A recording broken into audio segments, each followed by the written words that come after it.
And the story illustrates a theme that is a basic theme of the course. And the story first, and then the theme. Story is, as I said, in the 1992 campaign for president, Bill Clinton, and I was an economic advisor, I was one of his major economic advisors, Bill Clinton was concerned about the extraordinary rise in CEO pay. It seemed unfair. It was only 60 or 70 to 1 in those days, but he said in his campaign, he came up with an idea. I won't tell you who actually put the idea in his head, but he came up with the following idea, that if a company paid a CEO more than $1 million a year, the company could not deduct from its taxable earnings any more than $1 million. $1 million was the maximum allowable deduction for executive pay. A company could pay whatever they wanted, but if the company wanted to justify to its shareholders that it was doing this, it had to provide some justification because it was actually going to be paying more in taxes. Well, Bill Clinton was elected. People liked the idea.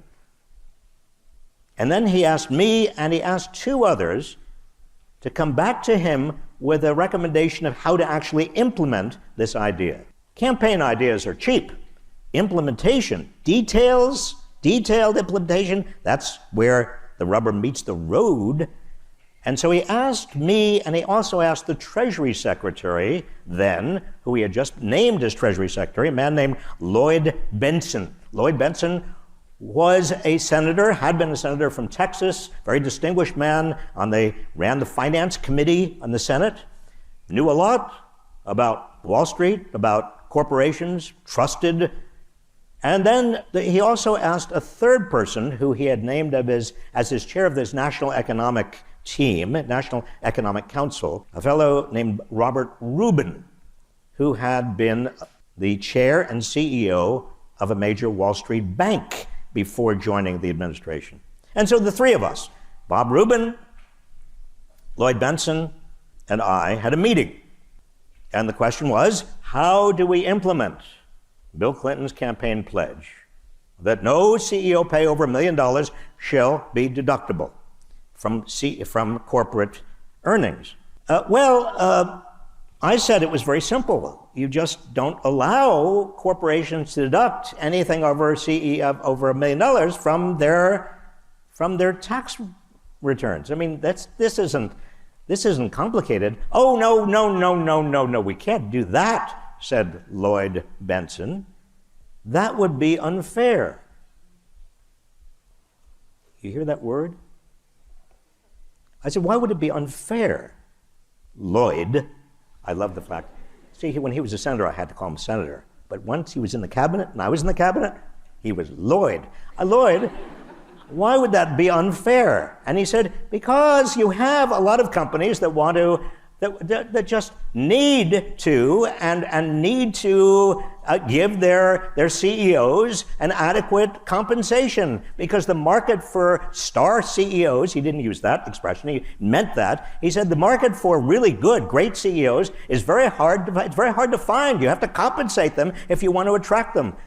And then Bob Rubin, who had been the chair and CEO of a big bank, said, yes, Lloyd is right.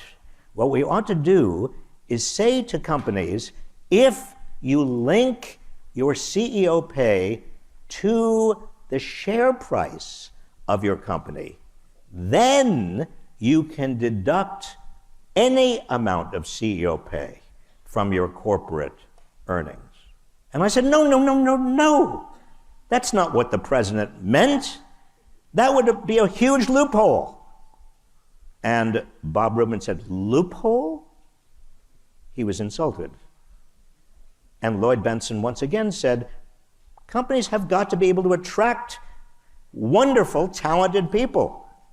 And if we link it to share prices, to performance, remember the word performance, to performance, then It's perfectly fine.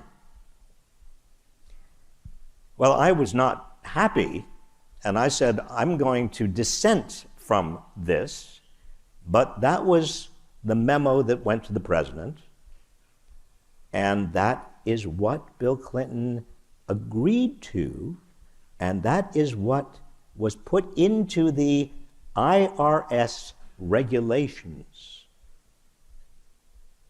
And guess what happened? What happened was, beginning that year, more and more CEO pay was linked to, quote, performance, that is, share prices. The larger theme that I just want to put on the table here is that the structure of our political economy depends a lot on laws and regulations. I'm going to say this now as clearly as I can say it, and we'll come back to it again and again, and it may shock you to hear me say it, but I'll say it anyway. There is not government over here and the market over here. It is not a choice between market and government. The market does not exist without the government. The government sets laws and rules that shape the market. There is not a market in nature. There is not a market in celestial heavens.